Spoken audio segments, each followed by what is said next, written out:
Greetings and welcome aboard Zach Back's Carousel of Theme Parks podcast. Now, most carousels just go round and round without getting anywhere, but on this one, we'll be talking theme parks.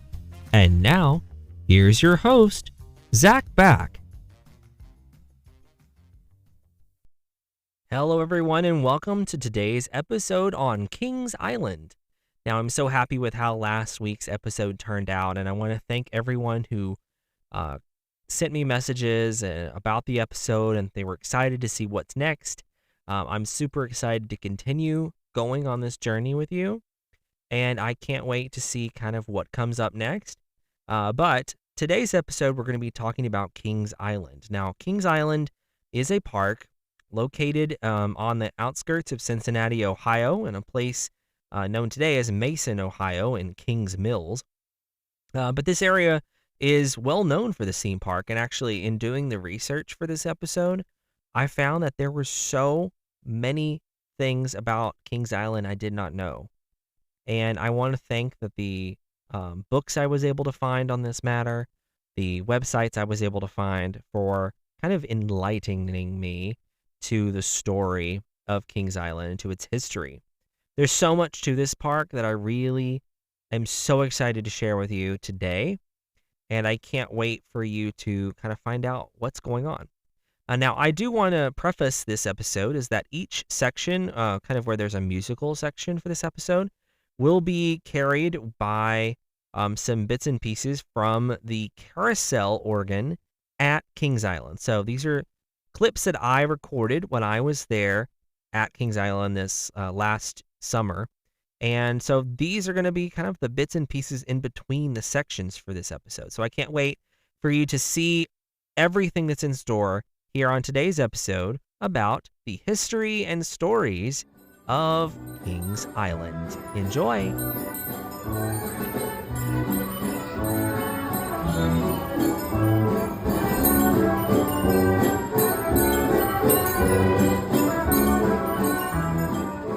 Kings Island is a park steeped with history and historical significance. The park is currently located in Mason, Ohio, on the outskirts of Cincinnati in a place called Kings Mills. This is not where the story of Kings Island begins, however, as it actually began in 1886 in Cincinnati, Ohio, along the banks of the river, with a park known as Coney Island. With this, it means that the origins of Kings Island predate some of the oldest theme parks in America.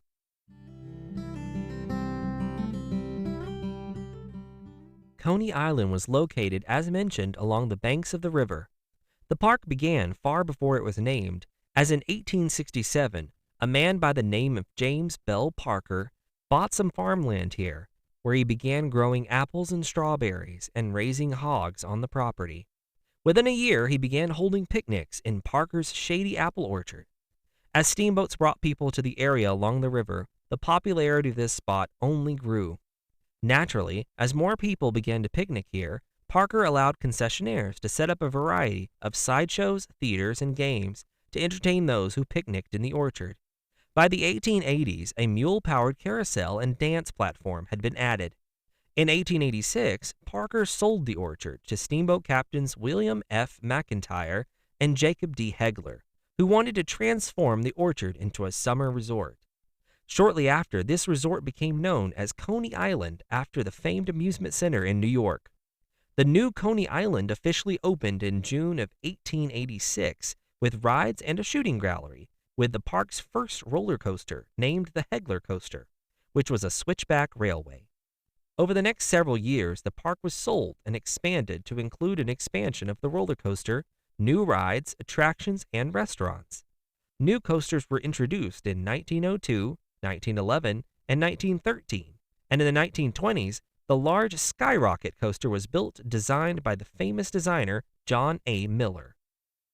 Coney Island was well on the way of growth after even more ownership changes and a new steamboat that served as transportation to and from downtown Cincinnati and Coney Island in 1925. One of Coney Island's most famous features, the Moonlight Gardens, was added in 1925, and the Sunlight Pool, still to this day the largest recirculating pool opened that same year. Two Philadelphia Toboggan Company designed coasters, the Wildcat and Twister, opened in 1926, which created the tagline for the park as America's finest amusement park. 1947 saw the addition of the park's signature attraction, the Shooting Star roller coaster, which was a redesigned version of the 1937 Clipper coaster. As the park approached the 1950s, the park even caught the attention of one famous theme park enthusiast, Walt Disney, who was researching ideas at the time for his Disneyland project. According to the book Kings Island: A Ride Through Time, Walt was extremely impressed with Coney's cleanliness and landscaping, two features that would become features of his own park. He also found encouraging support for his ideas from Coney's management, including park president at the time, Edward L. Schott, so much that the Walt Disney wrote a check for $1 minus taxes for a total of 79 cents as a salary check for preferred services, and wrote in a letter from the Disneyland Inc. that your services this past year have been very beneficial, and Walt and I both want to thank you for outstanding contributions you have made in the planning and development of Disneyland. It has been a pleasure working with one of our favorite $1-a-year vice presidents, and we are hopeful this relationship can be continued throughout the years to come. Coney Island was about to hit a roadblock they were not expecting, given the immense popularity of the park and its signature on Cincinnati's culture, a flood in 1964. This event changed the course of the park for all time. This was not the first flood to cause issues, as the park had experienced others in previous years, with this one being the fourth highest, cresting at 66.2 feet. Due to this, the park's managers began looking into new options, as the park not only encountered these flooding risks constantly, but was also landlocked for expansion at this point. Something new had to be done, and soon. The park was now also being swallowed by the industry since Disneyland opened in 1955, along with a host of new theme park-like destinations such as Six Flags Over Texas in 1961 becoming ever more popular. Family-owned amusement parks like Coney Island were becoming less sought after. Gary Wachs, vice president of Coney Island and son of park president Ralph Wachs, came up with an idea to change the park and not only make it better, but move it somewhere else. He proceeded to draft up a rough map of a park with a children's area, a historical area inspired by Cincinnati's heritage as a river town, a representation of the Coney Island of days gone by, and a grand entrance of a European boulevard, influenced by a 1963 trip to Europe. The entire park would adapt Disneyland's hub-and-spoke design into a four-leaf clover. Wachs then began convincing people all over his company to follow his design and support the changes, presenting his ideas to everyone, and finally sold his father on the project. The last person he had to convince was the company chairman, Charles Sawyer, and so he flew him down to Six Flags Over Georgia during its open year in 1967 to sell him on the future of theme parks. Sawyer responded with a lack of support, as Coney Island was his plaything. Given this, Wachs needed someone else to push the board to support the new park. That something was due to Fess Parker, the actor who played Davy Crockett and Daniel Boone on television. Fess announced he would be building a theme park called Frontier Worlds in Boone County, Kentucky, a short drive from Coney Island. After hearing of this proposition, Wachs decided he needed to look for funding to make the new park happen from some big corporation, and that corporation was Taft Broadcasting. Taft Broadcasting was a Cincinnati-based media conglomerate company who owned the local television station as well as a cartoon studio, Hanna-Barbera, and had been doing promotions and special events out of Coney Island's Moonlight Gardens for many years.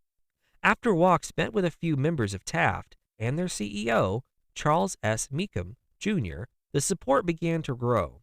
Charles had been considering how to integrate Hanna-Barbera into an enterprise, where they could put them on a bigger stage, even bigger than they were on TV, like Disney had in amusement parks.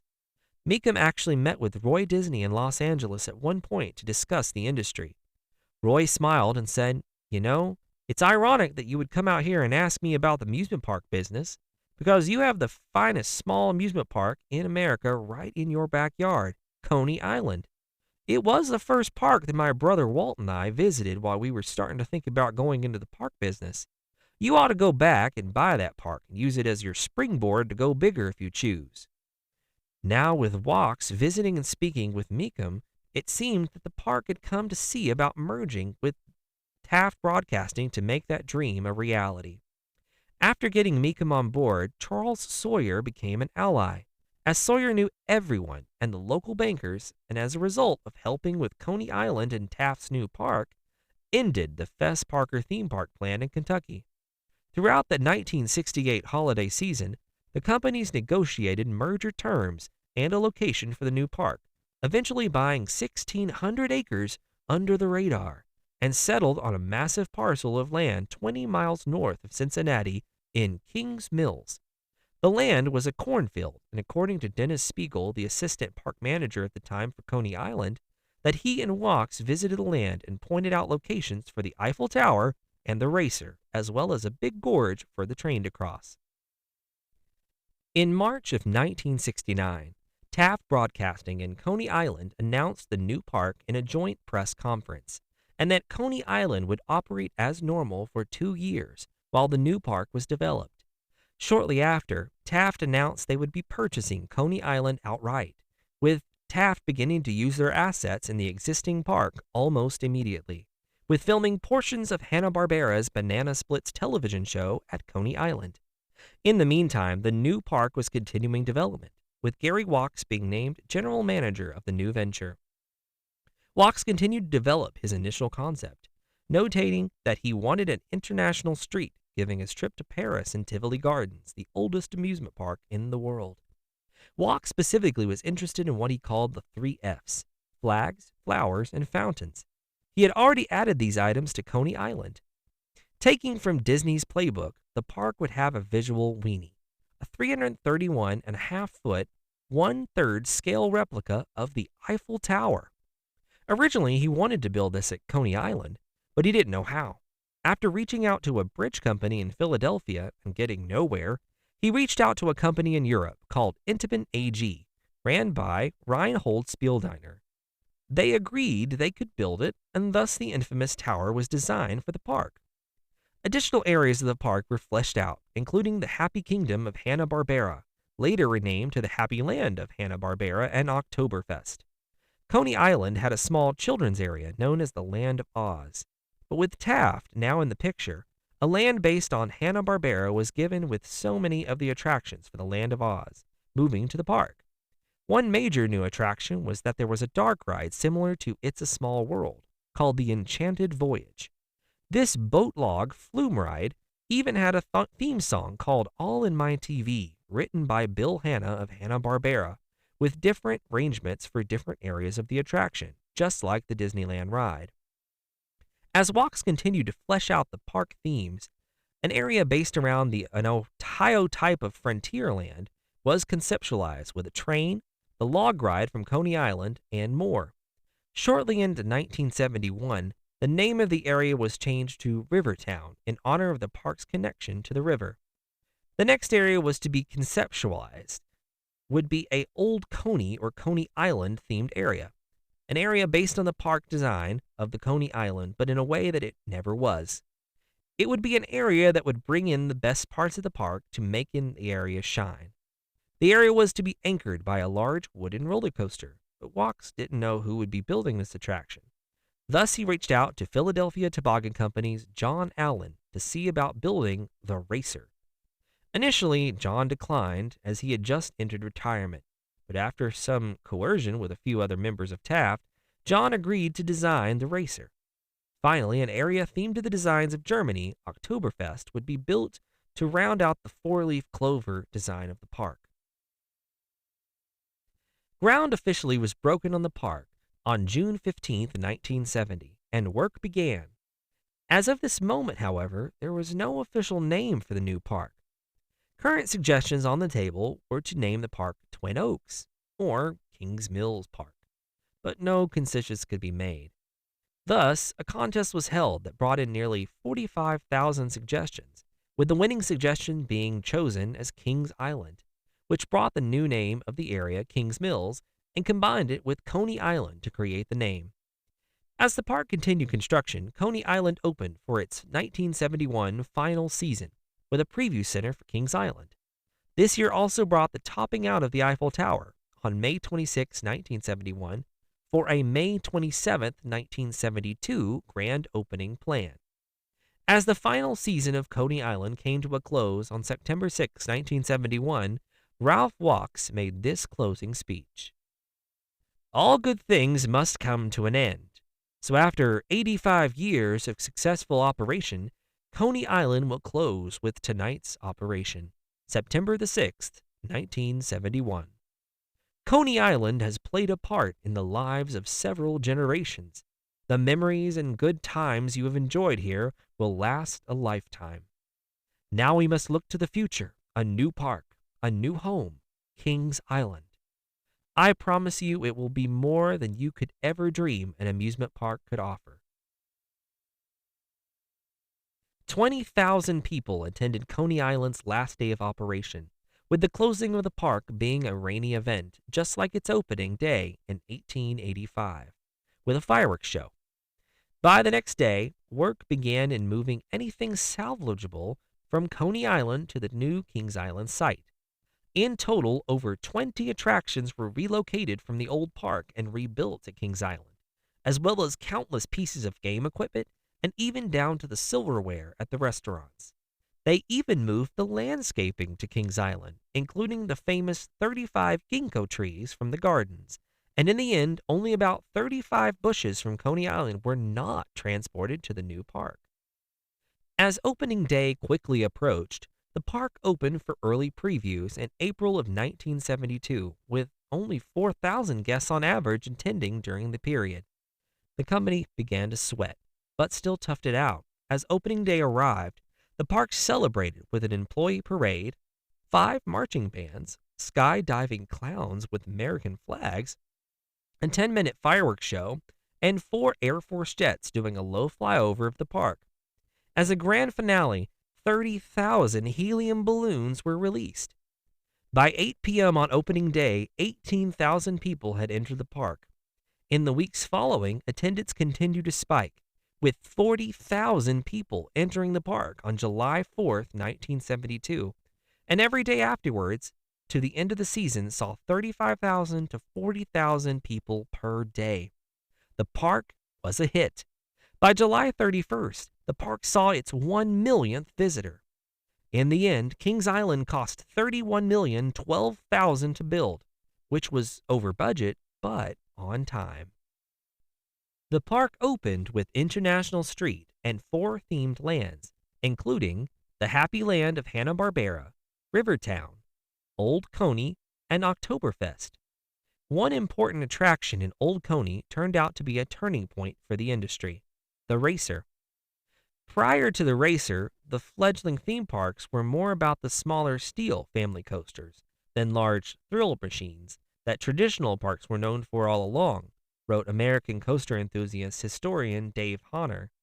The Racer was the first large coaster, wooden or steel, to set the bar higher, if you will, at the newer theme parks. As a result, the coaster's installation prompted a worldwide renaissance of the roller coaster, one that hasn't slowed down nearly a half-century later. Meanwhile, less than 2 years after closing in 1973, Taft Broadcasting decided to reopen the original Coney Island site as Old Coney, with just the sunlit pool and a few picnic areas. Over time after this, the park added a few small amusement rides and continued as a vast shadow of its former self until later in 1991, when the site was purchased by a local businessman and ran independently until 2023, when it closed permanently to be repurposed as a multi-purpose venue. Meanwhile, at Kings Island, from opening day onward, the park continued growing and changing, beginning with the largest expansion in terms of acreage in 1974, with the Lion Country Safari. At this time, a company by the name Lion Country Safari partnered with Taft Broadcasting to bring an animal safari to the park, with the vendor providing the animals and Taft providing the funding and support. The preserve was built on about 100 acres behind the racer and featured a monorail to traverse the different enclosures. The safari featured a variety of animals, including rhinoceros, hippopotamus, giraffes, antelopes, lions, zebras, and ostriches. The area also included an additional themed space called the Nairobi Nursery Hut, which included monkeys and macaws.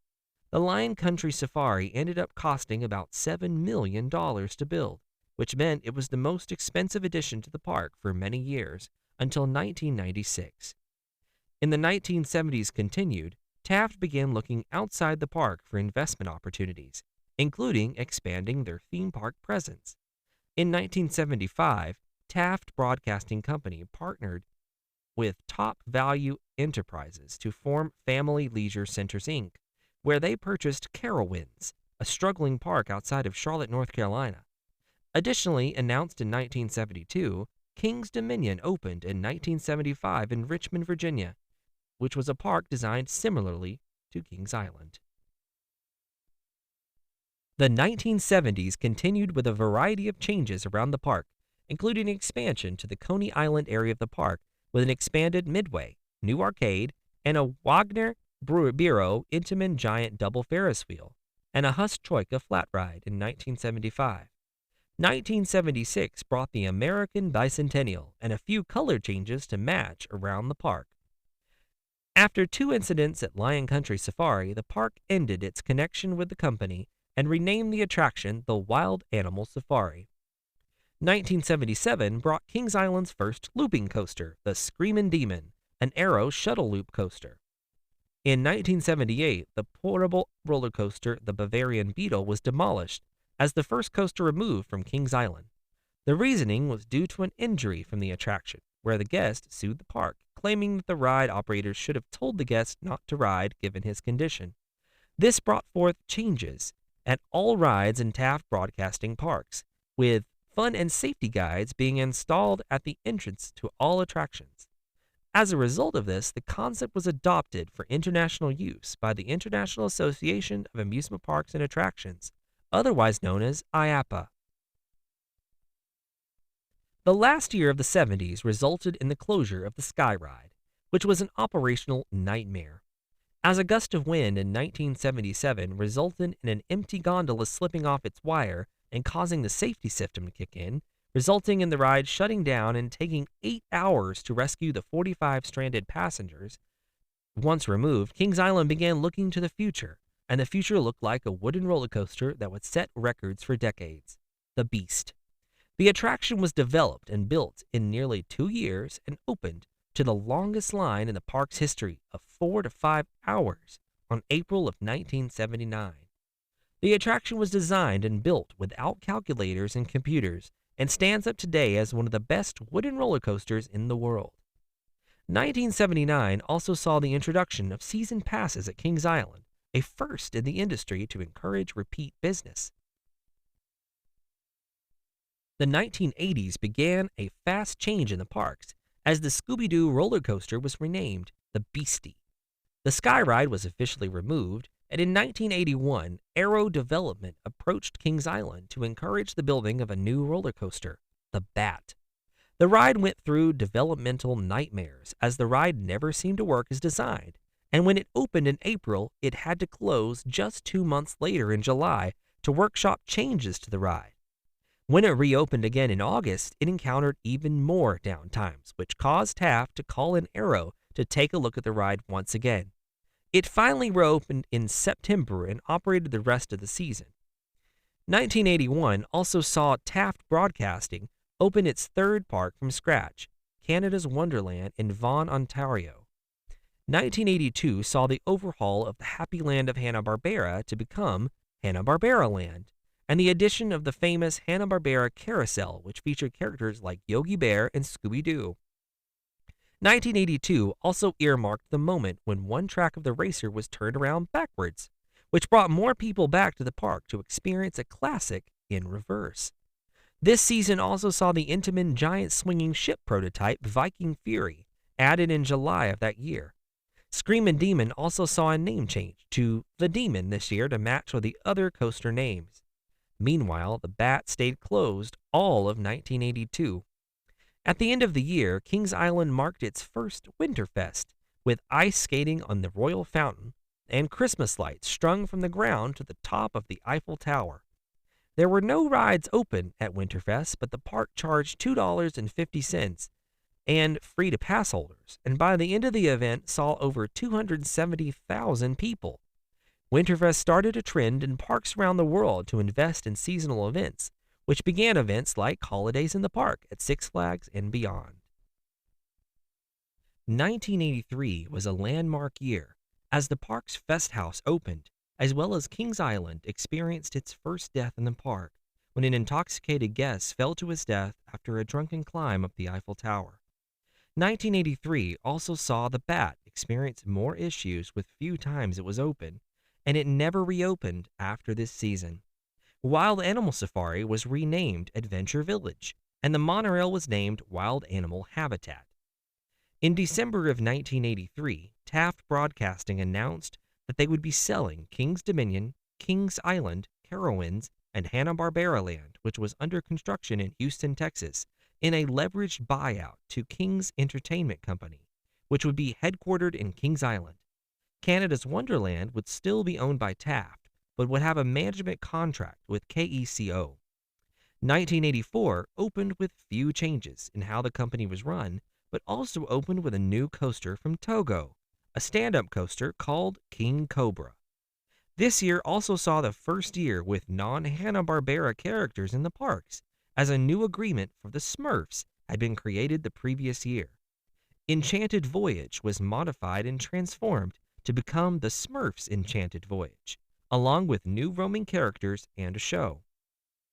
Later this season, the park made the decision to remove and replace the Bat, after it continued to encounter maintenance issues. 1985 saw new additions such as Whitewater Canyon, an Intamin River Rapids ride, and 1986 saw the 15th anniversary of the park. Thus, the Coney Island section was renovated and renamed Coney Mall. By the end of the 80s, the park had finally negotiated with Arrow to build the next new coaster, Vortex. Meanwhile, the Demon would be removed at the end of the 1987 season and moved to Camden Park in West Virginia. This year also marked the next state of the company, from Kings Entertainment Company to the American Financial Corporation. After this, a few more additions occurred, including an Intamin Spillwater ride called Amazon Falls, and the addition of the park's water park, Waterworks, in 1989.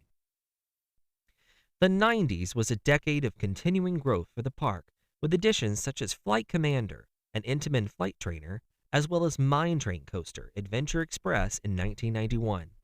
That same year marked a tragic period for the park, as 3 people were killed in 2 unrelated accidents within an hour. Later this year, Smurfs Enchanted Voyage was closed in transformation into Phantom Theater, which opened in 1992 for the park's 20th anniversary season. The new dark ride was a regional park version of Disney's Haunted Mansion on a regional park budget. A haunted house ride had been highly requested by visitors for years, and the park finally delivered. The attraction ended up with 38 animatronics and many other clever special effects and illusions, some of which were popularized in the Victorian era. As the 90s continued, most of the park's competitors were owned by huge multimedia conglomerates with huge money, and the park began looking for interested companies. In 1992, the sale of the company to Paramount Studios was finalized, and Kings Entertainment Company was dissolved as Paramount took over operations at Kings Island, Kings Dominion, Carowinds, Great America, and the ownership stake in Canada's Wonderland. The new wing of the company became known as Paramount Parks. In 1993, a new coaster from Arrow, yet another suspended coaster, now with the name Top Gun. This year also marked the park officially being called Paramount's Kings Island. 1993 was the final year for Wild Animal Habitat and the park's monorail due to operating costs. It was also the final year for Sunshine Turnpike in Hanna-Barbera Land. As the 1990s continued, Paramount Parks proceeded to make a lot of changes to the theme park experience at Kings Island. They began making some adjustments to names of attractions around the park to reflect their properties and continued building new attractions in the park. Days of Thunder, a racing simulator, opened in Coney Mall, and the habitat was officially renamed entirely to Adventure Village. Nickelodeon Splat City opened where the Sunshine Turnpike once was, and Drop Zone, an upcharged sky coaster, opened in Adventure Village. Flight Commander was removed, and by the end of 1995, Paramount Communications was purchased by Viacom. The next season, a new indoor roller coaster, the Outer Limits Flight of Fear, opened in Coney Mall. The ride was manufactured by Premier Rides and was the world's first LIM launched roller coaster. Drop Zone was renamed Extreme Skyflyer, and Waterworks doubled in size. Hanna-Barbera expanded with 3 new rides: Scooby's Ghoster Coaster, which was a suspended coaster by CaraPro, Yogi's Sky Tours, which is a helicopter ride by CaraPro, and Adam Ant's Airways, a crazy bus by Zamperla. Most other rides in the area were renamed, and Days of Thunder was replaced with James Bond 007, A License to Thrill. Finally, in 1999, to round out the century, Adventure Village was renamed Paramount Action Zone and loosely themed to a movie studio backlot. Face Off, today known as Invertigo, an inverted boomerang roller coaster manufactured by Vekoma, and Drop Zone Stunt Tower, today known as Drop Tower, a massive freefall from Intamin, were both added. Amazon Falls was renamed Congo Falls, which Congo is a Paramount movie title, and XS Raceway became Days of Thunder. This year also marked the beginning of construction for a new experience coming the next year. The 2000s brought the sequel to one of Kings Island's most famous attractions, when Son of Beast opened in Paramount Action Zone. The ride was designed by the Roller Coaster Corporation of America and was the world's tallest, fastest, and only looping wooden roller coaster. It was the first wooden coaster built at the park since the Beast. Kings Island introduced a new Halloween event, Fear Fest, and more experiences were rethemed with Paramount's properties, with the Kings Mill Log Flume in 2001, when it became the Wild Thornberries River Adventure, and the new junior inverted roller coaster, Rugrats Runaway Reptar, also was added. The Outer Limits Flight of Fear was renamed to just Flight of Fear, and the shoulder restraints were replaced with lap bars. This season was also the last season for King Cobra. 2002 was a landmark year, as a new themed attraction was built in the park, Tomb Raider the Ride, which opened on the site of Kenton Cove Keelboat Canal in Rivertown. The ride was a giant topspin manufactured by Huss.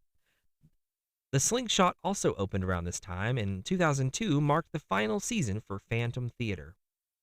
Delirium, a giant frisbee by Huss, opened in the land formerly occupied by King Cobra, and Phantom Theater was modified to become Scooby-Doo and the Haunted Castle in 2003. The following year, Waterworks was rebranded as Crocodile Dundee's Boomerang Bay, and in 2005, the park premiered the Italian Job Stunt Track, a launched family roller coaster manufactured by Premier Rides, on the former home of the antique cars. That year also saw the final season of Scooby's Ghoster Coaster, Jetsons Jet Orbiters, Boo Boo's Baggage Claim, and Baby Louie's Buggies. 2006 saw the last of Hanna-Barbera Land merged with Nickelodeon Central to become Nickelodeon Universe, and new attractions were added to match the brand image, and any remaining Hanna-Barbera attraction was renamed to match the Nickelodeon brand. On June 30th of 2006, King Island and its sister parks faced yet another change in ownership when they were sold to Cedar Fair, as the Paramount's Parks company began to dissolve. Less than 2 weeks later, an incident occurred on Son of Beast, which closed the ride for the remainder of the 2006 season. The rest of the 2000s saw the addition of a Vekoma flying coaster, Firehawk, and Fear Fest rebranded as Halloween Haunt. And in 2007, Son of Beast reopened, but without the signature loop and with different trains. 2008 saw most of the Paramount-inspired rides renamed and de-themed, and in 2009, another major roller coaster opened in Rivertown, Diamondback, a Bolliger and Mabillard hypercoaster. At the time, this attraction became Kings Island's tallest and fastest roller coaster.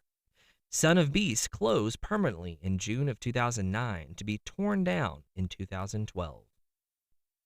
As the 2010s began, Nickelodeon Universe was transformed into Planet Snoopy, and all the rides were renamed yet again. A new tall swing ride by Modial, Windseeker, opened at the end of Coney Mall.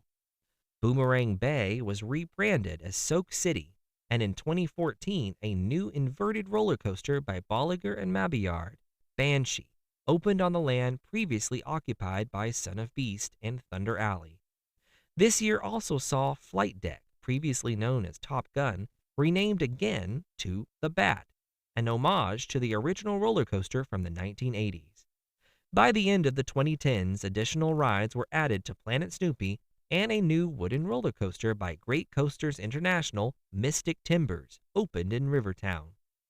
Firehawk made its last flights in 2018, and 2019 saw a new antique car attraction added to Coney Mall in honor of the original attraction. As we arrive to the 2020s, a new roller coaster was built, Orion, a large steel giga roller coaster from Bolliger and Mabillard, costing nearly the same as the park when it was originally built. 2021 saw upgrades begin for the racer with new track in partnership with the Gravity Group. 2022 marked Kings Island's 50th anniversary season. The park repainted 7 rides and restored the Grand Carousel from 1926 as well as its band organ. 2023 and 2024 saw 2 new rides and an expansion of Planet Snoopy, and yet another name change to Camp Snoopy to match other Cedar Fair parks. This year, Cedar Fair and Six Flags announced a merger, which was finalized in the following year and changed the name of the company to Six Flags officially. Now, our latest update to the park is that Boo Blasters on Boo Hill will be closed and redesigned to revert to an old classic beginning next year, Phantom Theater, Opening Nightmare. As you can see by the plethora of changes that have occurred at Kings Island over the years, the park has a lot of history to tell, and the park still seems to remain true to its original mission, to continue the Coney Island name and quality it was known for. I think we can expect the dreams made true from Kings Island to continue for years to come.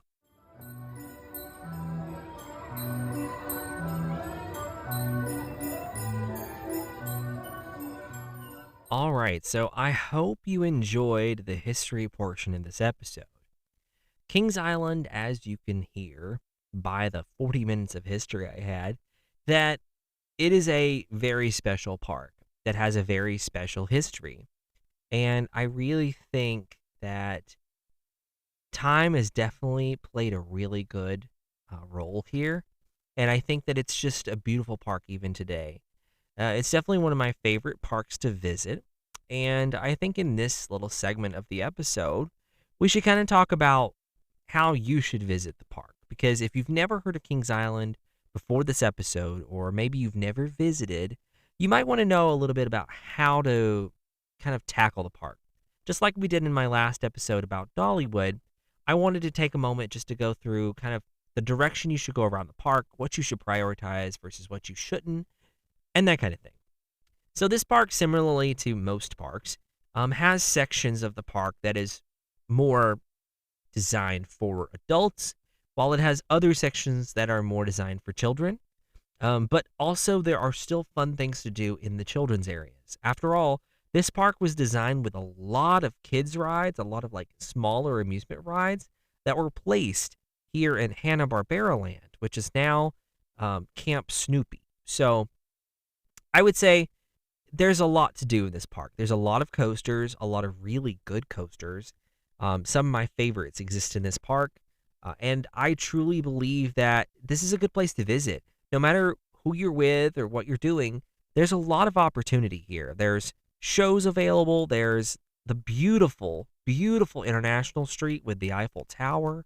Like, I could just walk around and shop for hours in this park, just looking around and exploring the different spaces and the different gardens throughout the park. There's a reason that Walt Disney visited Coney Island, which is what this park is based on.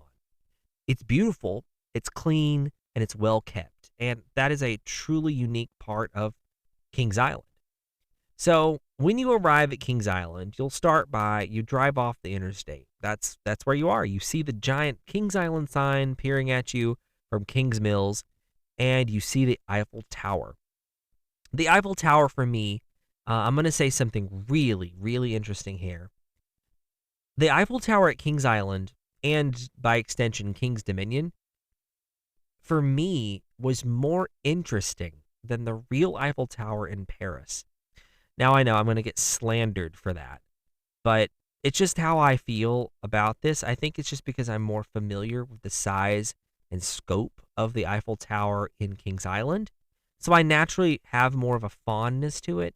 I'm sure if I visited Paris more often, or if I go back to Paris and I spend a little bit more time at the Eiffel Tower, I might change my mind on that. But personally, for me, I do enjoy Kings Island's Eiffel Tower. I definitely took a lot of photos there last time I visited Kings Island, which was last summer, and I loved it. But that International Street is just beautiful. So as you approach the entrance kind of cover area, the entrance building, where the International Restaurant kind of sits above the entrance plaza, once you pass through that entrance plaza, it's like the park opens up for you. Think about it like Disneyland, how you walk beneath the train station and then suddenly you're in the Magic Kingdom area. Like, that's the way it works. So here in this park, when you walk through the turnstile entrance, through underneath that building, you see International Street and the Eiffel Tower and the Royal Fountain. Everything is just absolutely stunning. The pavement to the detail on the buildings, everything is absolutely gorgeous. And I find that you could spend hours just taking photos alone here on International Street, but there's so many options available for you depending on what you're looking for. There's food and beverage offerings here, lots of different types of shops that sell some of the same things, but also sell some completely different and special offerings. Other areas around International Street that are well known, there are special areas. There's the Fest House, which is behind kind of on the left side of the street. It's in the Oktoberfest section, which still exists to this day. Of course, nowadays it's a little bit different the way the Oktoberfest is kind of built, but still, it's gorgeous. Or you could go closer to the tower itself. If it's operating, you can go up in the Eiffel Tower. There is an elevator that takes you to the very top to the observation deck. I haven't been there in recent years, and actually the last couple times I've been to Kings Island, I have not been able to go up into the Eiffel Tower. I'm not sure if that's permanent. I really didn't do my research on that, so please forgive me. Do your own research on that, and then you can find out for me. But regardless, this area of the park is just gorgeous. Anything around the Eiffel Tower is just super special. And if you look over on the left side, you'll find the Tower Gardens. Now, this is a little kind of a best-kept secret, while at the same time it's not a best-kept secret, because this is the Tower Gardens. This is where there's a lot of historical information about Kings Island. So I highly recommend you stop in here and take a walk around, because there's a lot of important people recognized here. Some of them we talked about today in the episode, but also there's a lot of other famous points in time when new attractions were built or attractions closed that are notated here in the Tower Gardens. So be sure you visit this space. Now, another spot I will always recommend is the Kings Island Grand Carousel. Now, it's back to the back left corner, right next to the Eiffel Tower. It's actually right next to the Tower Gardens. This carousel is honestly one of the most beautifully restored carousels I've seen in years. When I went last summer, I was amazed that the band organ, the original band organ, still plays so beautifully.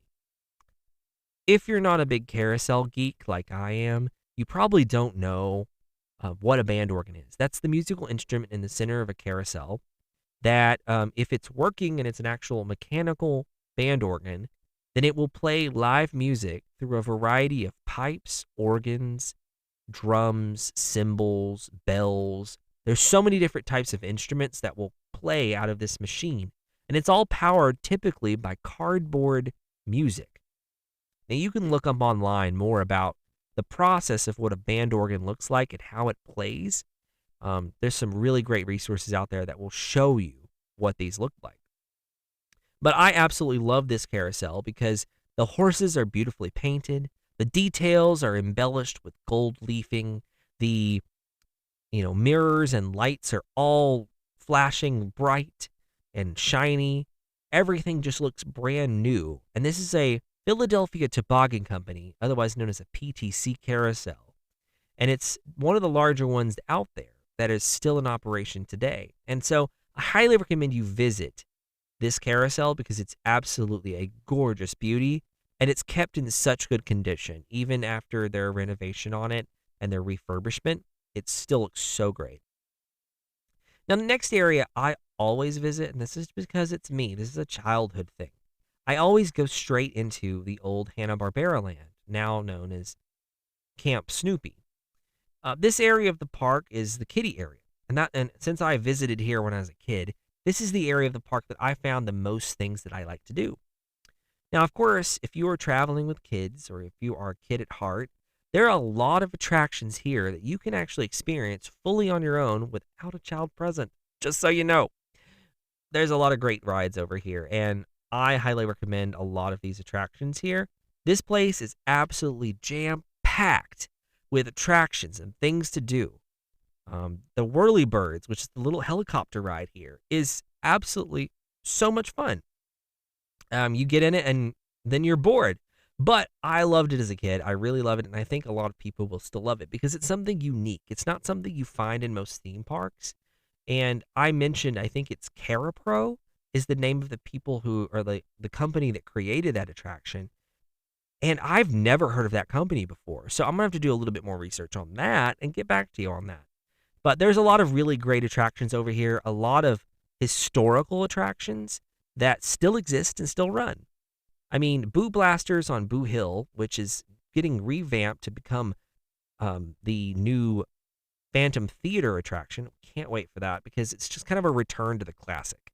If listening into that history portion, you heard about Phantom Theater. And if you're a big Kings Island fan, then you know a lot about Phantom Theater. This attraction was iconic for its time.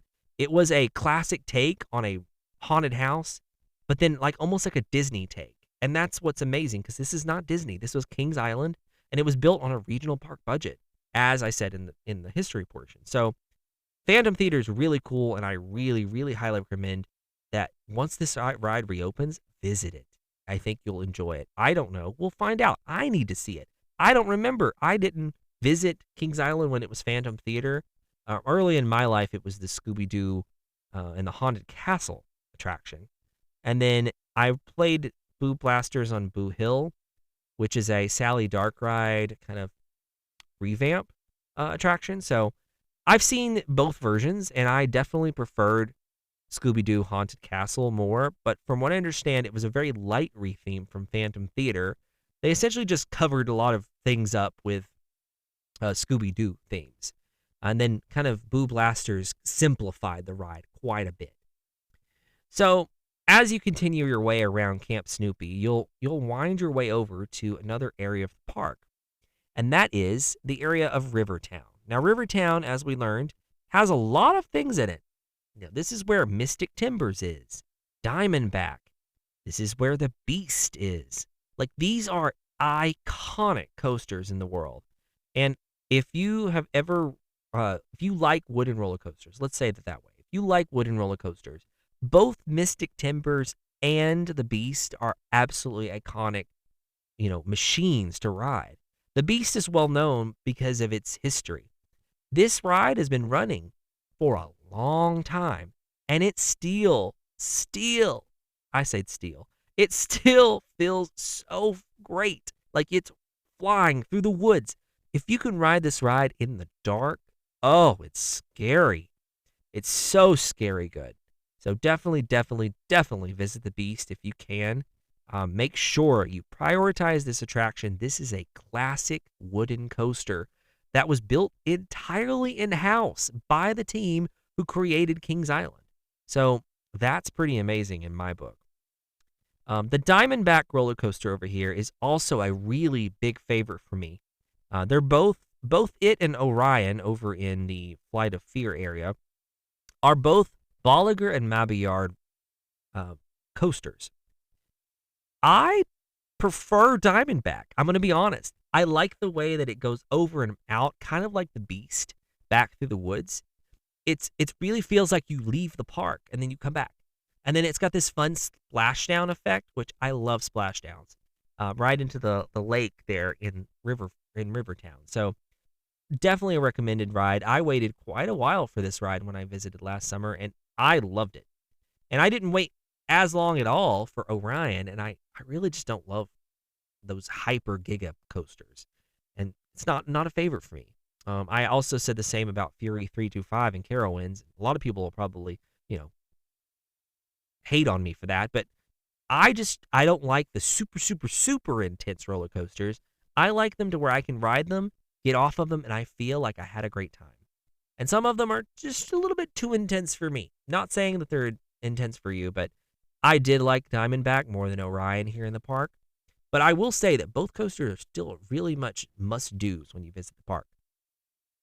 Once you're done in Rivertown, you can make your way back around to the next area. It's kind of like a bridge area, I would say. And that's the area where you pass the stunt coaster. Now, the stunt coaster is unique. It's different. It's a Premier Rides coaster, and it's really a lot of fun. A lot of the theming was removed from this whenever the Italian Job was removed from the name back in the Paramount days.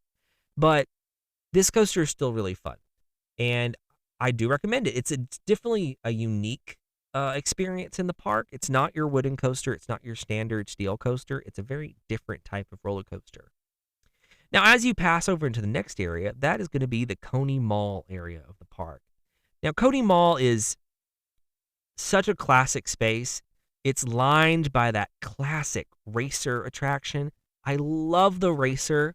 I do not have a specific one I like more. I find them both sides, red and blue, to be really great. So no matter which ones you decide to do them both. Because this ride typically runs with very little queue, and it's always been a very popular ride, even through its early days. Now, as you continue over here through Coney Mall, there's a lot of really great spaces here. There's some really great flat rides here, really great food options. You've got lots of options here. Definitely go over and check out the Flight of Fear space. So this is going to be where Flight of Fear, the indoor roller coaster, is, and Orion. Now, I want to give you a little bit of a thing about Flight of Fear. Flight of Fear is unique. I recommend riding it once and probably never riding it again. This is a very intense roller coaster indoors, and it really hasn't been replaced or upgraded any in more recent years. It may have been upgraded, but it doesn't feel like it. This is a rough, very intense indoor steel roller coaster. So keep that in mind if you choose to experience Flight of Fear. I think the theming is still really great, even when they remove the Outer Limits name to the theme and some of the specific details from Paramount's days. But this area is still really awesome, so I highly recommend you visit Flight of Fear. But also, Orion is a very, very well-known coaster here in the park. The next area of the park is kind of this kind of bridge area between Oktoberfest and Action Zone and this adventure space. You've got the Mine Train coaster here. You've got Soul Spin. You've got a couple other different types of flat rides that are kind of crammed in here, and it goes right up to Banshee and the Bat and a lot of other smaller coasters over here, as well as Drop Zone, or the Drop Tower, I'm sorry. Reverting back to Paramount days here. But this area is definitely a really fun one if you're looking for action and lots of thrilling rides. Banshee is a really, really fun suspended roller coaster here. I really do love this Bolliger and Mabillard kind of coaster. This one is really interesting themed, and there's a little hint to the Son of Beast here. Now, I'm gonna break the silence here. Son of Beast was an awful attraction. I know you didn't think I was gonna say that. but I rode it after they took the loop out. That ride was painful. Painful was that ride. And I truly believe it just wasn't long for this world. It was a wild ride to see in the park. It was the tallest thing for miles. That lift hill on the Son of Beast was gargantuan. This was a big son of that beast. You know how the beast is long and it stretches out over a long period? Son of Beast was really tall and it was like crammed up together. It was very much the opposite. And like Beast is still smooth to this day, even though it's had some track work over the years, but it still does a great job. Son of Beast was never good. Like, I don't think it was ever good. I don't know. I didn't ride it in its early years, but it also had a lot of issues similar to the Bat, but the original Bat, I mean. It's still great.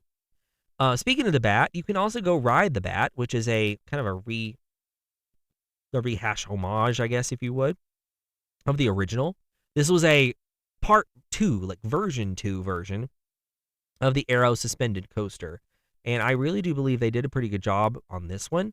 Top Gun was always a great theme for this attraction. I always thought of this ride as Top Gun, and it's still a great one. I know it was called Flight Deck for a minute, and then finally it reverted back to the Bat, which is very nice. I really like the theming of this area. It's not real themed, but this is also a really cool spot where you can catch the last remaining glimpses of the Son of Beast ride station. So if you're over in this area, make sure you go see the Son of Beast ride station here. You can kind of glimpse it through the bushes because that's the only remaining piece of Son of Beast still here.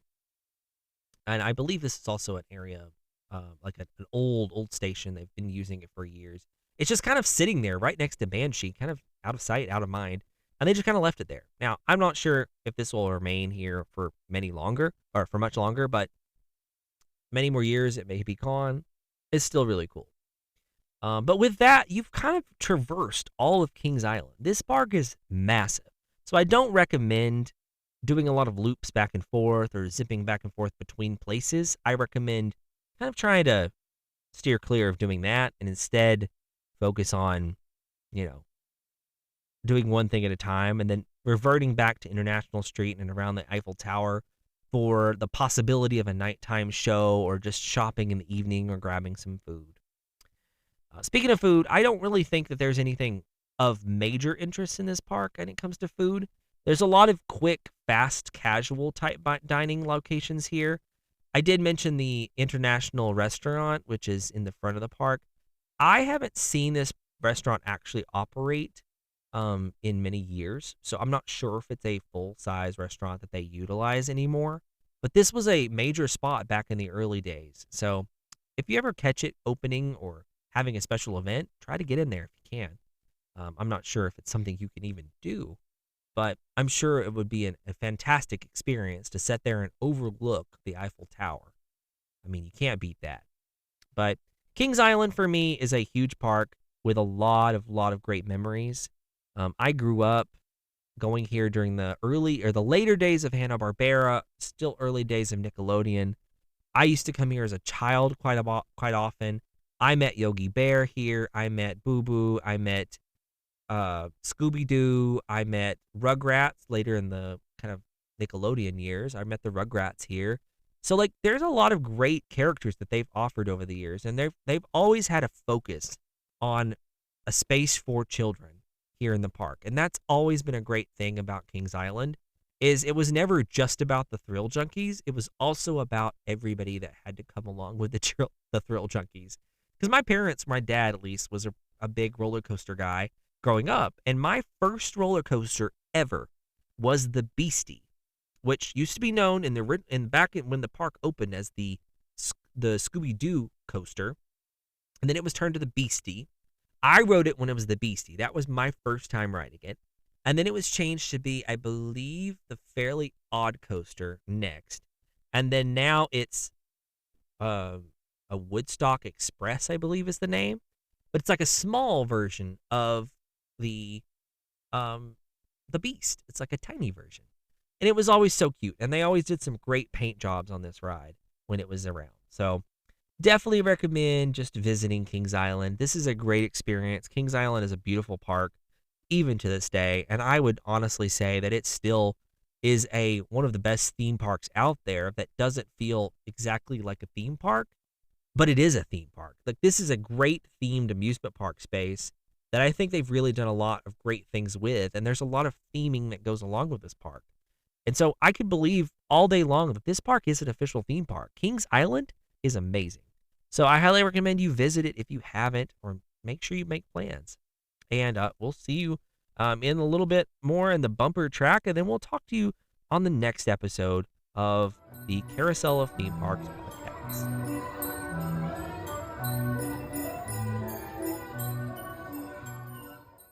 Thank you for joining us on Zach Back's Carousel of Theme Parks podcast. This episode on Kings Island is brought to you through a series of links and special books that I'd like to share with you now. Most of the history portion was brought to you through the book Kings Island, A Ride Through Time by Evan Ponstingle. And also, different parts were pulled from Goodbye, Coney Island, Goodbye by Paul Ilyinsky and Dick Perry. Additional information was brought from Kings Island, A Photographic Journey by Barry R. Hill and John M. Keeter. Additional information for the most recent years was also pulled from the timeline of Kings Island's history on kingsislandcentral.com.